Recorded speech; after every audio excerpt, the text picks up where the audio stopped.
मैं किशन एक बार पुनः आपके इस प्यारे से एजुकेशन चैनल टारगेट पॉइंट की फील्ड स्टडी में आपका स्वागत करते हैं। प्रीवियस लेक्चर में हमने डाइपोल पे बात की थी और डाइपोल क्या होता है, डाइपोल मोमेंट क्या होता है, उस बात का फील देते हुए हमने दो प्रकार से इलेक्ट्रिक फील्ड को फाइंड आउट किया था। एक एक्सियल फॉर्म पे यानी मैं अक्ष पे एक बात किया था, एक निरक्ष स्थिति पर जब वह किसी ऊर्ध्वाधर दूरी पर रखा हो, हॉरिजॉन्टली रखा हो या इक्विलैटरल रखा हो या एक्सियल रखा हो, तो उन दो केसेस पे हमने बात की थी। तो आज नए पैमाने की तरफ हम लोग चल रहे हैं, नए मुद्दे की तरफ कि यदि वो पॉइंट एक्सियल और एक्सियल एक ऐसा केस कंसीडर अब हम कर रहे हैं कि वो कहीं भी रखा हो, तो किसी भी जगह उस इलेक्ट्रिक डाइपोल द्वारा किसी भी जगह किसी भी बिंदु पर हमें वैद्युत क्षेत्र की तीव्रता ज्ञात करनी हो तो कैसे निकालेंगे, उसी को हम आगे की तरफ बात करेंगे। तो अभी छोटा सा परिचय, मैं फिर से प्रीवियस लेक्चर को रिवीजन कर देता हूं। तो छोटे से शॉर्ट टाइप में, जैसे मैं इलेक्ट्रिक डाइपोल की बात करूं, जो पढ़े हैं वो इसको 2x2 के स्पीड में बढ़ा के आगे की तरफ चले जाए। तो इलेक्ट्रिक डाइपोल क्या था? इलेक्ट्रिक डाइपोल था कि दो समान आवेश हो लेकिन विपरीत चिन्ह के हो और इनके बीच की दूरी बहुत छोटी हो, उसे हम लोग क्या कहते हैं? Electric dipole. इस निकाय को क्या कहते हैं? Electric dipole. जो ये था आपका क्या? इलेक्ट्रिक डाइपोल था ना, इलेक्ट्रिक डाइपोल था। अब इलेक्ट्रिक डाइपोल मोमेंट की बात करें तो इलेक्ट्रिक डाइपोल जो मोमेंट था वहां पे हम लोगों ने क्या किया था कि इन दोनों में से कोई एक चार्ज लिया था और उनके बीच की दूरी का गुणा करा दिया था। ये सारी बातें हुई थी। एक बात और कि जब हम एक्सियल फॉर्म पे हमने फाइंड आउट किया था, एक्सिस फॉर्म पे, तो ये बातें हमारे पास आई थी। जब एक्सिस फॉर्म पे हमने बात की थी कि इसके एक्सियल फॉर्म पे कोई बिंदु हो तो इस बिंदु पे वैद्युत क्षेत्र की तीव्रता क्या होगी, तो हम लोगों ने क्या निकाला था? E नेट इक्वल टू निकाला था K इंटू 2P अपॉन में क्या हो जाता है? X का क्यों, ये हमने फाइंड आउट किया था। बातें समझ में आ रही? इसी को हमने फाइनल इक्वेशन के रूप में दिया था 1/4 एप्सिलॉन नॉट 2P अपॉन में क्या हो जाएगा? x क्यूब, ये दिया था। वही मैं इक्विलैटरल फॉर्म की बात करूं तो इक्विलैटरल फॉर्म में हमने बात किया था कि जब पॉइंट इधर कंसीडर हो इसके मिडिल फॉर्म से, मिडिल बिंदु से, तो यहाँ पे पॉइंट पे, तो इस पर जो हमारा आया था वो आया था क्या? E नेट इक्वल टू क्या आया था? K इंटू P अपॉन में क्या आया? x cube. ये बातें आई थी। दोनों में रिलेशनशिप भी हमने आपसे बताया था। तो ये आपका हो गया निरक्षी स्थिति में, ये आपका क्या हो गया? अच्छी स्थिति में। इसमें जो डायरेक्शन था वो डाइपोल के कहाँ था? विपरीत दिशा में था। इसमें जो डायरेक्शन था वैद्युत क्षेत्र का वो डाइपोल की दिशा में था। यही छोटी छोटी बातें को हम आज आगे की तरफ बढ़ाएंगे, दोनों कंपोनेंट का यूज करेंगे।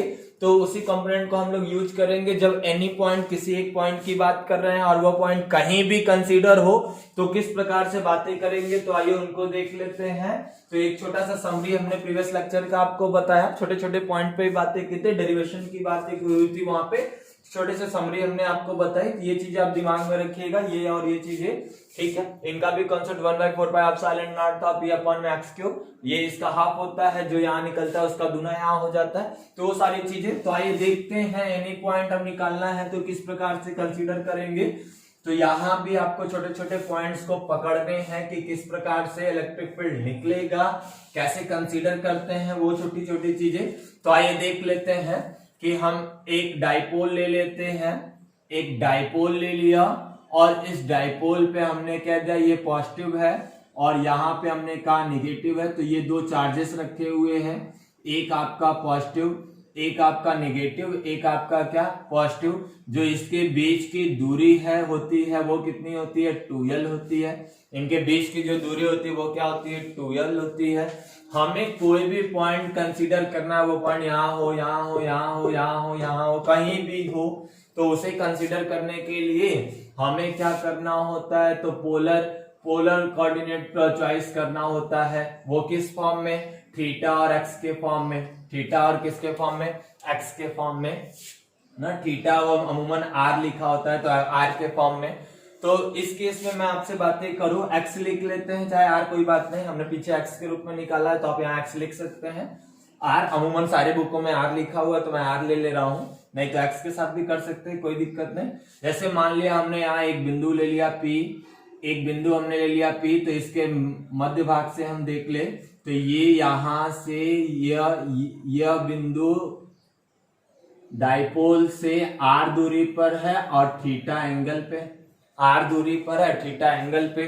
थीटा जितना हम बढ़ाएंगे, थीटा हमेशा यहां से ही लीजिएगा, थीटा हमेशा यहां से कंसीडर करिएगा, पॉजिटिव साइड से ये हमेशा लीजिएगा, जो चार्ज का होता है इधर से नहीं लीजिएगा।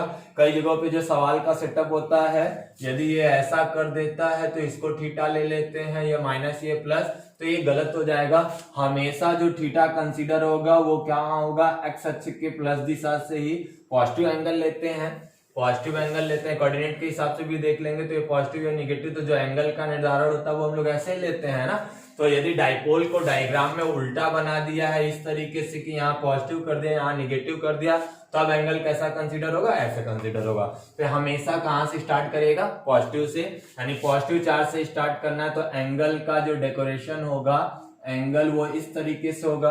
आपको यहाँ कोई बिंदु कंसीडर करनी थी तो आप इसको 0 कर देते, फिर यहाँ पे कोई बिंदु, यहाँ कोई बिंदु, यहाँ कोई बिंदु, तो थीटा का मान बढ़ाते जाइए बढ़ाते जाइए बढ़ाते जाइए, यहाँ और बढ़ा दीजिए। जितना भी यहाँ बिंदु कंसीडर करना है तब थीटा हमारा ये हो जाएगा, तब थीटा ये हमारा हो जाएगा। यहाँ बिंदु और यहाँ यदि बिंदु है तब ये थीटा हमारा ये हो जाएगा, बिंदु यहाँ है तब थीटा हमारा ये हो जाएगा। तो इस तरीके से हम किसी भी पॉइंट की बात कर लेते हैं। और इस r को बढ़ा घटा के भी, यहाँ वाले r को लेना है तो r ये ले लेंगे, इस बिंदु को लेना है तब r को बढ़ा देंगे, यानी इस लाइन को भी हम बढ़ा घटा कर भी कहीं भी। तो इसलिए जो कोऑर्डिनेट हमने माना वो थीटा और r के रूप में आया, पोलर निर्देशांक के रूप में जानते हैं। तो इस पोलर निर्देशांक के मानने की वजह से हम सारे पॉइंट को मान लेते हैं, सारे पॉइंट पे हम लोग वैद्युत क्षेत्र की तीव्रता निकाल लेते हैं। तो इस बात को दिमाग में रखिएगा कि थीटा कैसे कंसीडर करना है, थीटा इधर से कंसीडर करना है, हमेशा पॉजिटिव साइड से जो, क्योंकि इलेक्ट्रिक डाइपोल की जो दिशा लेते हैं वो हम लोग क्या लेते हैं, माइनस से प्लस लेते हैं। तो आप प्लस से एंगल को कंसीडर करेंगे क्योंकि इसका डायरेक्शन इधर है, ठीक है। तो डाइपोल की जो दिशा होती है वो माइनस से कहाँ होती है, प्लस होती है। जो पॉइंट हमें कंसीडर करना है, जो एंगल कंसीडर करना है वो ये वाला एंगल कंसीडर करना है। तो ये बात को ध्यान में रखिएगा। तो इन सब चीजों को, ये सारी छोटी छोटी बातों को आप दिमाग में रखिएगा। एंगल कहाँ से लेना है, एंगल कहाँ से लेना है, पॉजिटिव साइड से, पॉजिटिव साइड से, पॉजिटिव चार्ज की तरफ से, ठीक है। डायग्राम अलग अलग बन सकता है डाइपोल का, ऐसा भी बन सकता है, ऐसा भी बन सकता है। अब ये ऐसा बनेगा तो ये क्या हो जाएगा, गलत हो जाएगा, क्योंकि एंगल तब हमको ये लेना है, तब एंगल हमें ये लेना है। जैसे सपोज कर लीजिए कि 30 डिग्री है, तो जब हम सवाल लगाते समय एंगल कितना लेंगे, तब तो सवाल लगाते समय हम ये लेंगे ना, 150 लेंगे, क्योंकि हम पॉजिटिव साइड से एंगल को लेते हैं, नेगेटिव साइड से तो एंगल को लेते हैं नहीं है। तो हम ये एंगल लेंगे, तो सवाल लगाने के दौरान हमें ये एंगल लेना है। डायग्राम में ये दिया है 30 दिया है तो ये नहीं लेना है, ठीक है, 30 नहीं लेना, क्योंकि एंगल हम कहां से कंसीडर कर रहे हैं, पॉजिटिव चार्ज की तरफ से कर रहे हैं। तो ये बातें दिमाग में रखिएगा। डायग्राम में यदि डाइपोल हमारा ऐसे बना कर रखा है तब हम ये थीटा का, यदि यही हमारा पॉजिटिव हो जाता और ये निगेटिव हो जाता तब हम 30 ही लेते, तब हम 30 लेते, तब इस तरीके से कंसीडर होता। बट अभी ये माइनस है, ये क्या है, प्लस है, तो उस कंडीशन पे हम एंगल कितना लेंगे, 150 लेंगे। आर के मान को हम घटाकर वेरिएबल करा देंगे। थीटा और आर क्या है, वेरिएबल है, तो इनके मान को हम घटा बढ़ा के सारे पॉइंट को कंसीडर कर सकते हैं। तो आइए हम इस बात की पुष्टि करते हैं, क्या एक्सप्रेशन मिलेगा, किस तरीके का इलेक्ट्रिक फील्ड होगा, डायरेक्शन क्या होगा, उन सब चीजों पे मैं आपसे आज बातें करूंगा। तो आइए देख लेते हैं। तो यहाँ पे हमने एक डाइपोल ले लिया, ध्यान समझिएगा, एक डाइपोल ले लिया, ठीक है, एक डाइपोल लिया।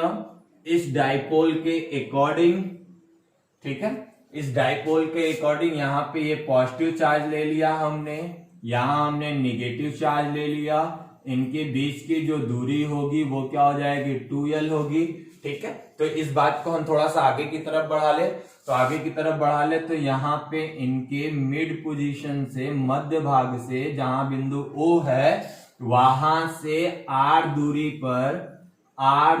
पर एक बिंदु P है, एक बिंदु P है जो इस डाइपोल से थीटा कोण पर है। इस डाइपोल से कितने कोण पे है, थीटा कोण पे है।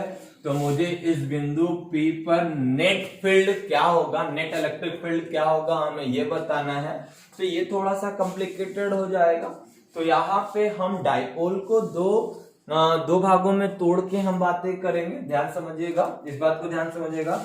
तो यहाँ पे मैं डाइपोल को, ये चीजें समझिए क्या, यहाँ से ये r दूरी पर है, तो यहाँ पे डाइपोल को ये डाइपोल को हम दो भागों में तोड़ के बातें करेंगे। ठीक है, डाइपोल को कितने भागों में तोड़ के बात करेंगे? दो भागों में तोड़ के बात करेंगे, थोड़ा इजी बनाने के लिए। तो आइए हम एक बात कर ले कि यदि मैं आपसे कहूं कि एक डाइपोल यह हो जाए, एक डाइपोल यह हो जाए, ठीक है, एक डाइपोल यह हो जाए और एक डाइपोल इस तरीके से, एक डाइपोल यह हो जाए ना, यहां से एक डाइपोल हमने यह ले लिया, ठीक, और एक डाइपोल हमने यू ले लिया। ठीक है, यू ले लिया। तो अब एक बात समझ में आ रही होगी कि जो रियल डाइपोल है, यानी ये P, ये इसके दो वेक्टर हो गए, दो वेक्टर कंपोनेंट, एक ये वेक्टर कंपोनेंट, एक ये वेक्टर कंपोनेंट। ध्यान समझिए, ये वाली भाग है, ये P है, ये थीटा हो गया। जब ये थीटा हो गया तो ये क्या मिलेगा? P cos थीटा मिलेगा, ये P sin थीटा मिलेगा। तो यानी मैं इसी डाइपोल के दो वेक्टर कंपोनेंट को यूज कर रहा हूं। ठीक है, तो दो वेक्टर कंपोनेंट को यूज कर, इसका बात समझ आ रही हो? मोमेंट क्या था? इलेक्ट्रिक डाइपोल मोमेंट सदिश राशि थी, तो हमने दो वेक्टर कंपोनेंट के लिए मैं यूज कर रहा हूं। तो ये वाला जो सेक्शन हो जाएगा, ये आपका हो जाएगा क्या? P cos थीटा हो जाएगा, ये मिलेगा P क्या हो जाएगा? sin थीटा हो जाएगा। अब एक बात आसानी से देखिए, एक बात अच्छे से देखिए कि इस कंपोनेंट से जो बिंदु P है ना, P cos थीटा से, P cos थीटा से ना, P cos थीटा से जो बिंदु P है वो एक्सियल हो गया, अच्छी स्थिति में आ गया। बट P sin थीटा वाले डाइपोल से निरक्षीय स्थिति में आ गया। बातें समझ में आ रही? ये एक्सिस में है, ये एक्सिस में है, ठीक है, समझ में आ रहा? एक्सिस में है, ये डाइपोल आगे की तरफ है भी, हम मिडिल से माप भी रहे हैं। ठीक है, तो यहां पे क्या हो रहा है? ये एक्सिस पे है, और इस वाले डाइपोल से देखे, इस वाले डाइपोल से देखे, यानी P sin थीटा वाले से देखे, तो ये क्या होगा? इक्वेटोरियल है, ठीक है, हॉरिजॉन्टल है, ऊपर की तरफ बाहर, यानी निरक्षीय स्थिति में। तो P sin थीटा के लिए बिंदु P निरक्षीय स्थिति में है, और P cos थीटा के लिए बिंदु P क्या है? अच्छी स्थिति में। ये बात समझ में आ रहा है? इसका फील समझ में आ रहा है? यानी मैंने इस डाइपोल को दो वेक्टर कंपोनेंट में तोड़ा, एक किस में तोड़ा? P cos थीटा में तोड़ा, एक P sin थीटा में। जो P sin थीटा वाला डाइपोल है, जो P sin थीटा वाला डाइपोल है, उससे यह बिंदु P कैसी स्थिति में है? कैसी स्थिति में है? निरक्षीय स्थिति में है। लेकिन P cos थीटा वाले डाइपोल से बिंदु P किस स्थिति में है? अच्छी स्थिति में है। बात ध्यान रखेंगे, दोनों केस में ये जो दूरी है वो कितनी है? R है। ये दूरी जो कितनी है? R है। तो यही सब बातें ध्यान रखनी है। तो यहाँ पे हमने दो वेक्टर कंपोनेंट यूज किया है, डाइपोल के दो वेक्टर कंपोनेंट यूज किया है, यानी वैद्युत द्विध्रुव के दो सदिश स्वरूप P cos थीटा और P sin थीटा प्राप्त होता है। ठीक है, P cos थीटा बिंदु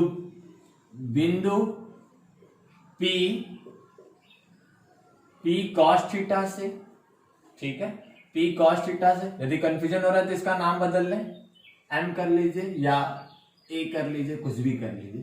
ठीक है, तो बिंदु A P cos थीटा वाले, ये डाइपोल हमने P मान लिया, तो ये P cos थीटा, ये P sin थीटा। बिंदु A P cos थीटा से अच्छी स्थिति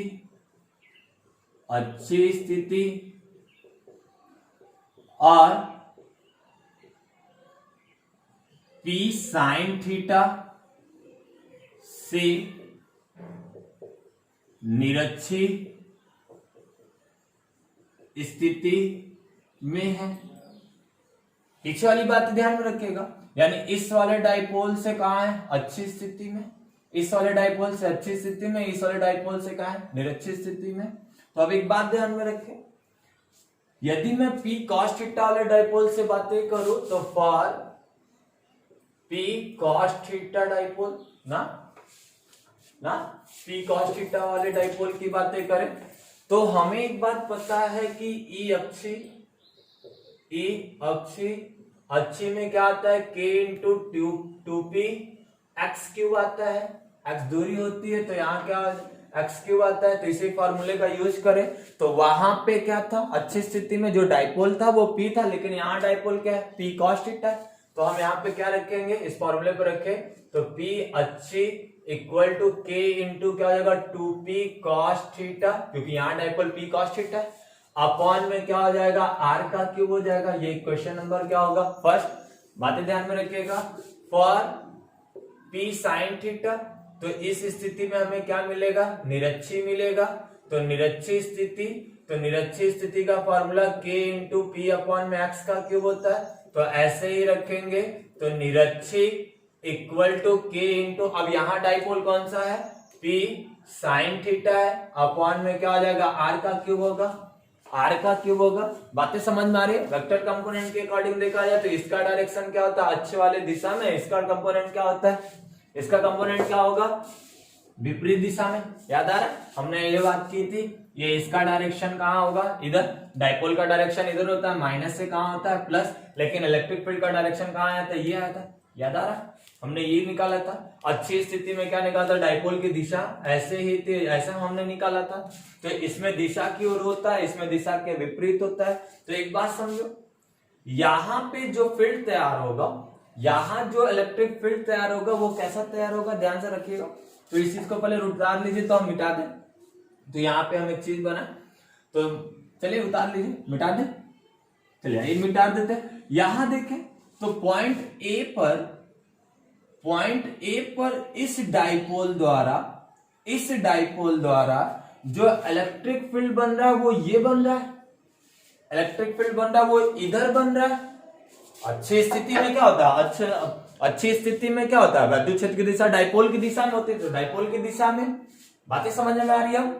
तो यहां पे ये हो गया ई अच्छी, और उसके अकॉर्डिंग मैं बातें करूं निरक्षी वाली स्थिति में, तो ये निरक्षी स्थिति इधर है, तो इलेक्ट्रिक डाइपोल की दिशा यहां है, इलेक्ट्रिक डाइपोल की दिशा यहां है। तो अब इसके कैसी होती है, विद्युत क्षेत्र की दिशा इसके विपरीत, तो इसके विपरीत हो जाएगी।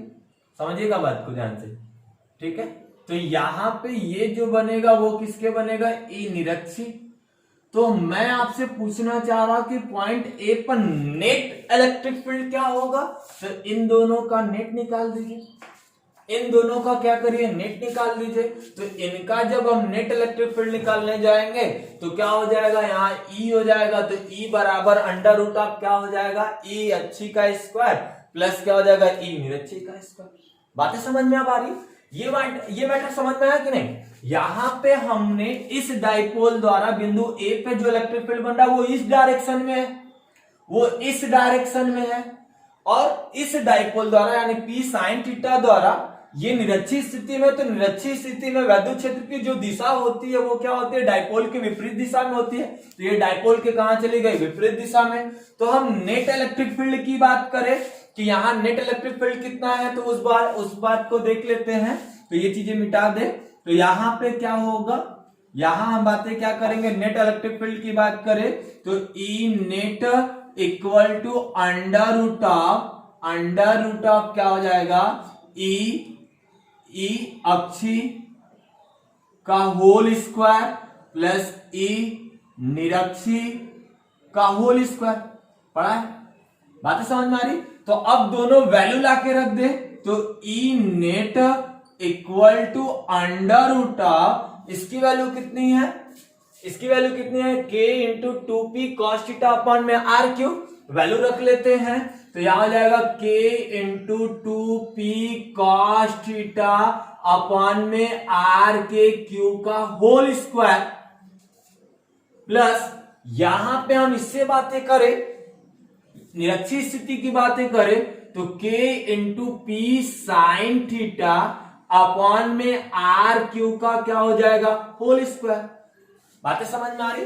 ये हमने नेट निकाला, नेट निकाल रहा हूं। तो यहां पे हम बातें कर ले आपसे, यहां आपसे बातें कर ले, तो यहां क्या मिलेगा हमें, ठीक है। तो यहां पे हम इनकी बातें करते हैं, यहां देखो होल स्क्वायर करोगे तो ये क्या हो जाएगा, के स्क्वायर 4 और ये पी स्क्वायर हो जाएगा ना। तो यहां से हम ई नेट इक्वल टू, देखो दोनों कुछ चीजें देखो, के स्क्वायर पी स्क्वायर, यहाँ के स्क्वायर पी स्क्वायर दोनों में कॉमन हो जाएगा, तो के स्क्वायर पी स्क्वायर बाहर निकालेंगे तो यहाँ हो जाएगा के स्क्वायर पी स्क्वायर, रूट से बाहर निकल आएगा तो क्या हो जाएगा, के और पी। ठीक है, बातें समझ में आ रही है। तो वैसे चलिए हल कर लेते हैं, नहीं तो तुम लोग को ऊपर से लगेगा जाने। तो यहाँ क्या हो जाएगा, के स्क्वायर, फिर क्या हो जाएगा पी 4 इंटू पी स्क्वायर, और यहाँ हो जाएगा कॉस स्क्वायर थीटा अपॉन में एक्स के पावर 6, प्लस यहां से मैं बातें करूं, यहां से हम बातें करें तो यहां क्या हो जाएगा, के square P square sine square theta upon में क्या हो जाएगा एक्स के पावर 6।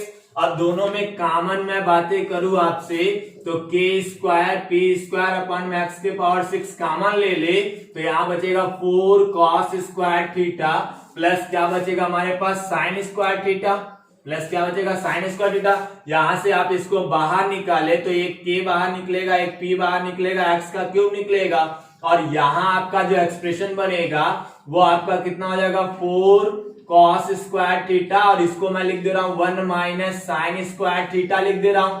बातें समझ में आ रही है। तो यहाँ पे जो नेट इलेक्ट्रिक फील्ड निकला, यहाँ पे जो नेट इलेक्ट्रिक फील्ड निकल रहा है वो क्या निकल रहा है, net electric field equal to K into P upon में एक्स का क्यूब अंडर रूट ऑफ क्या मिलेगा हमें, एक घट जाएगा इसके साथ, तो क्या मिलेगा 1 प्लस 3 कॉस स्क्वायर थीटा। यही नेट इलेक्ट्रिक फील्ड है एनी पॉइंट के लिए, किसी भी बिंदु के लिए। अब यही बुक में आपके वैल्यू रख के देख रहा है, तो मैं स्पेस पहले ही लिखा हूं, तो k की value 1/4 pi epsilon naught p upon में x का cube under root of 1 plus 3 cos square theta. ये आपका क्या होता है, नेट इलेक्ट्रिक फील्ड। रही बात डायरेक्शन जानने की, तो ये यहां से इस वाले पे थीटा हो जाएगा, तो मैं फाई मान लेता हूं, यहाँ पे एंगल क्या हो जाएगा, फाई हो जाएगा। जब फाई निकालने आएंगे तो यहां से ये एंगल हमें पता करना है कितने एंगल पे होगा, तो भी निकाल देते हैं। पहले इसको नोट कर लीजिए तो हम उतार दें। ये किस दिशा में है इस नेट फील्ड का मान, तो फाई का मान कंसीडर कर लेते हैं, तो हम इसको मिटा देते हैं, यहाँ पे ये वैल्यू मिटा देते हैं। तो एक बात समझ में आ रहा होगा कि ये आपका इस तरीके से ड्रा कर, ये इस तरीके का है यहां से, तो ये जो वैल्यू होगी यही वैल्यू ये होगी, तो लंब बटे आधार किसका संबंध होगा, tan का होगा। तो यहां से हम लिख सकते हैं tan थीटा tan फाई ना, tan फाई इक्वल टू ये वाला एक्सियल, तो एक्सियल कितना है हमारे पास, यानी ई अक्षी बटे में लंब, लंब क्या है, ई निरक्षी है, ई निरक्षी बटे में क्या हो जाएगा, ई अक्षी। तो यहाँ पे ई निरक्षी की वैल्यू कितनी है, k इंटू 2p, इसकी वैल्यू कितनी निकाले हम लोग, k into P sine theta upon में कितना हो जाएगा, r का क्यों पूरे के बटे, इसकी value k into P 2p sine cos theta upon में कितना हो जाएगा, r का क्यों, r क्यों से r क्यों कैंसिल, k से k कैंसिल, p से p cancel, sine by cos क्या हो जाएगा, tan थीटा हो जाएगा। जब tan थीटा हो जाएगा तो ये आपका आ जाएगा क्या, tan phi equal to 1/2 tan theta. इस प्रकार से ये इसका फील्ड भी निकाल सकते हैं और इसका डायरेक्शन भी बता सकते हैं। तो नेट इलेक्ट्रिक फील्ड का डायरेक्शन फाई से, तो फाई जितना आएगा वो रख लेंगे। बाकी अभी आ रहा है इस फंक्शन में आ रहा है, सवालों में आपका जो रहेगा, सवालों में सब नंबर्स दिए रहेंगे, तो आप उसको फिल करेंगे, आंसर मिलेगा। तो आइए कुछ क्वेश्चंस भी देख लेते हैं। इसी पैटर्न पे सवाल बनता है, तो आप इसी तरीके से थीम पकड़िएगा। बोर्ड एग्जामिनेशन में इसकी बातें नहीं आती, लेकिन कम्पिटिटिव एग्जामों में इससे क्वेश्चन बहुत ज्यादा आते हैं, तो उसके लिए मैंने इस टॉपिक को अलग से बनाया, बोर्ड एग्जाम वाले टॉपिक से इसको अलग रखा। तो वो दोनों जो पॉइंट अच्छी और निरक्षी वाले थे वो बोर्ड एग्जाम के लिए बहुत इंपॉर्टेंट है, बट कम्पिटिटिव एग्जामों के लिए ये चीजें क्या आते हैं, इनसे क्वेश्चन बनते हैं। तो एक्सियल, तो ये तभी पढ़ पाओगे जब वो दोनों चीजें पढ़े होते, इसलिए मैंने उसको एक वीडियो में बनाया और दूसरे वीडियो में मैंने इसको बनाया। तो वो सारी चीजें, आइए कुछ क्वेश्चन भी देख लेते हैं, जिसको पहले लिख लीजिए, एंगल भी लिख लीजिए, तो फिर क्वेश्चन की बात भी कर लेते हैं। ठीक है, आइए क्वेश्चन ले लेते हैं, मिटा दे। चलिए एक क्वेश्चन देख लेते हैं, किस प्रकार से क्वेश्चन बनते हैं, डाइपोल वगैरह के क्वेश्चन किस तरीके से कंसीडर होगा, तो वो सारी चीजों को हम अपने अकॉर्डिंग, जैसे हमारे पास एक क्वेश्चन है बुक में लिखा हुआ है, कह रहा है कि एक इलेक्ट्रॉन एक प्रोटॉन के बीच की दूरी, क्वेश्चन है एक इलेक्ट्रॉन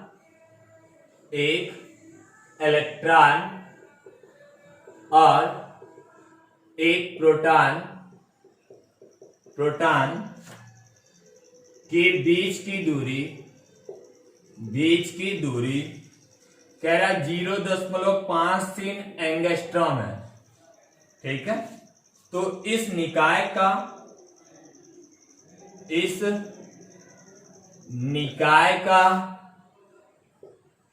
वैद्युत द्विध्रुव आघूर्ण ज्ञात कीजिए, यानी इलेक्ट्रिक डाइपोल मोमेंट ज्ञात करने की बात कर रहे हैं। इलेक्ट्रिक डाइपोल मोमेंट की बात कर रहे हैं, चार्ज ऑफ इलेक्ट्रॉन की बात कर ले या चार्ज ऑफ प्रोटॉन की, तो चार्ज ऑफ इलेक्ट्रॉन यानी जो डाइपोल है कुछ ऐसा डाइपोल है, एक तरफ क्या कह रहा है इलेक्ट्रॉन बैठा है, एक तरफ कह रहा है प्रोटॉन बैठा है। चार्ज क्या होता है इसका 1.6 × 10⁻⁹ कूलम का होता है। प्रोटॉन का क्या होता है, ये निगेटिव होगा, ये पॉजिटिव में 1.6 × 10⁻⁹ कूलम होगा, ये पॉजिटिव में। तो आई लाइक डाइपोल, तो इसके जो बीच की जो लेंथ होगी वो क्या हो जाएगी 0.53 एंगस्ट्रॉम होगी। डाइपोल मोमेंट का जो फॉर्मूला आता है ना, तो electric dipole moment equal to एक चार्ज और उनके बीच की दूरी इनटू क्या हो जाएगा 2L, चार्ज कोई भी ले लो 1.6 × 10⁻⁻, कोई मतलब नहीं, डायरेक्शन नहीं लेना तो चिन्ह का कोई मतलब नहीं, माइनस से प्लस 19 × 2L, ये पूरा दिया हुआ है, ये केवल L नहीं है, ध्यान रखना है, ये 2L उनके बीच की दूरी कह दिया तो ये केवल L का नहीं, ऐसा नहीं 2 × 2L लगेगा ना, ऐसा नहीं कि 2 × L रखेगा। L डाइपोल में क्या था, हाफ का था, ये था L और यहां से ये L था, दोनों मिलाया तो ये क्या बना 2L। तो दोनों चार्ज के बीच की दूरी कितनी है, यहाँ माइनस क्यों ये प्लस क्यों, तो दोनों चार्ज के बीच की दूरी 2L है ना, तो दोनों चार्ज के बीच की दूरी कितनी 0.53 एंगस्ट्रॉम है, तो ये 2L का मान है ना। तो इस 2L के मान को पहले बदल भी सकते हैं, तो यहाँ बदल लीजिए, तो 2L = 0.53 एंगस्ट्रॉम है, यानी क्या हो जाएगा 5 यहाँ पे ऐसे लिख सकते हैं 0.53 × 10⁻⁻10 मीटर हो जाएगा। अभी बातें समझ में आ रही, इसको हम ऐसा लिख सकते हैं 5.3 × 10⁻11 मीटर हो जाएगा, मीटर में एक इधर भेज देंगे तो ये इस पे ऐड हो जाएगा। अब यहां से बातें आएगी, तो इनकी वैल्यू रख देंगे हम लोग कितना 5.3 ना 5.3 × 10⁻11। अब इसको गुणा कर दे तो 16 कितना हो जाएगा 48 हो जाएगा, 16 48 हो जाएगा, 16 × 5 = 80, तो 80 और क्या हो जाएगा 84 हो जाएगा ना, 16 × 5 = 80 हो जाएगा, 4 जोड़ेगा तो 84 हो जाएगा, और इंटू 10⁻, ये हो जाएगा -30, 2 स्थान पे दशमलव, तो 8.48 × 10⁻30 क्या हो जाएगा कूलम मीटर। तो इसी को हम 8.5 लिख सकते हैं, इंटू 10⁻, क्या लिख देंगे -30 कूलम मीटर। ठीक है, नोट करो। चलिए क्वेश्चन और देख लेते हैं, ठीक है, वो क्वेश्चन पे भी बातें कर लेंगे। तो इस छोटे छोटे कॉन्सेप्ट को आपके पास रखने हैं, क्वेश्चन कैसे फील होगा वो सारी चीजों को आपको समझने हैं। कॉन्सेप्ट आप पास में रखेंगे, क्वेश्चन बहुत इजीली बनेगा, ठीक है, चाहे डायग्राम के साथ बना। तो एक क्वेश्चन और ले लेते हैं, जैसे क्वेश्चन नंबर 2 देख लेते हैं। कह रहा है 2 माइक्रोकूलम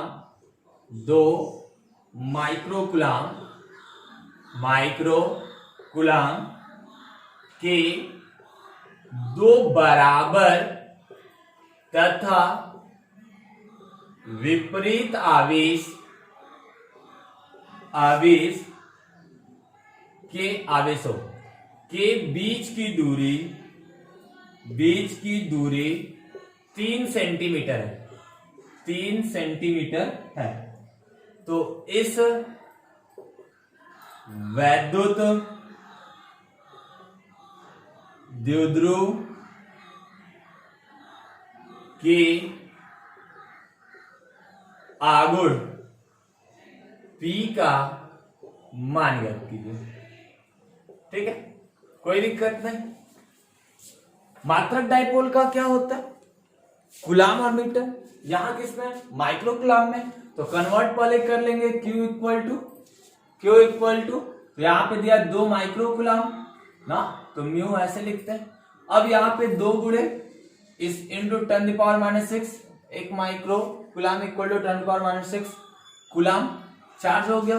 बीच की दूरी कितना कह रहा है? 3 सेंटीमीटर, तो 2L है ना, इसी को तो हम लोग D कहते हैं। तो अब ये आपका क्या हो जाएगा? 3 सेंटीमीटर, तो 3 सेंटीमीटर को मीटर में कन्वर्ट करेंगे तो 3 × 10⁻⁻2 मीटर हो जाएगा। ठीक है, अब हमें क्या निकालना है? डाइपोल मोमेंट निकालना है। तो इलेक्ट्रिक डाइपोल मोमेंट यानी क्या? P इक्वल टू क्या हो जाएगा? Q into 2L। Q into क्या हो जाएगा? 2L। तो P इक्वल टू Q की वैल्यू, चार्जेस क्या है? डाइपोल ही है ना, विपरीत है, तो डाइपोल कुछ ऐसा है, ध्यान रखो ना, ये वाली बात है। यहाँ पे क्या? -2 माइक्रो कूलाम का, यहाँ +2 माइक्रो कूलाम का, यही है। बीच की दूरी 3 सेंटीमीटर, तो यहाँ Q कितना हो गया? 2 × 10⁻⁻6 इंटू दूरी कितनी हो गई? 3 × 10⁻2 मीटर, ये कूलाम में। तो P इक्वल टू 2 × 6 × 10⁻⁻, क्या हो जाएगा? 8 कूलाम, और क्या हो जाएगा? मीटर। तो इस प्रकार से आसानी से हम क्वेश्चन लगा लेते हैं। ये हो गई आपसे डाइपोल वाली बातें, हमने आपसे डाइपोल पे बातें की है। तो आज के लिए बस इतना ही। जो क्वेश्चन आपको समझ में नहीं आते हैं वो क्वेश्चन हमें डिस्क्रिप्शन मुझे कमेंट बॉक्स में उसको सेंड कर दिया कीजिए। ठीक है, हम उसको आपको बखूबी उस सवाल को बताने का प्रयास करेंगे नेक्स्ट वीडियो में। तो आज के लिए बस thank you, best of luck, मन लगा के पढ़िए।